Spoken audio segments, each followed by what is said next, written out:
এখানে 1 নম্বর ব্লকে জল জীবন মিশন নামক প্রকল্পে আমরা কাজ করি, ঠিক আছে। তো পানীয় জল সম্বন্ধে আমাদের কাজ হচ্ছে পানীয় জল সম্বন্ধে মানুষকে সচেতন করা, যাতে মানুষ জলটা অপচয় না করে, ঠিক আছে। এবারে ধরুন আমাদের পিএইচি থেকে যে নলবাহিত ট্যাপগুলো দিয়েছে ওইগুলো থেকে তো কিছু কিছু জায়গায় জল আসছে, কিছু কিছু জায়গায় জল আসে। তো যেখানে যেখানে জল এসছে বা যেখানে জল আসেনি ওগুলো আসবে, ঠিক আছে, একটু ওয়েট করতে হবে।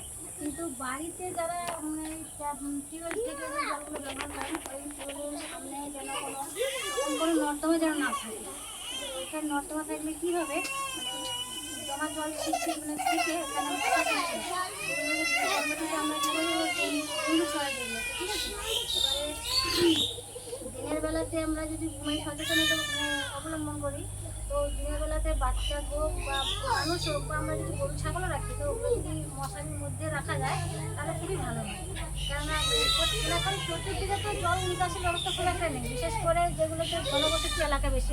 আপনাদের এখানে একটা 12 থেকে 14 জনের একটা ফ্যামিলি আছে, ওইখানে জল হলে জলটা জমা থাকছে, জল নিকাশের ব্যবস্থা নেই।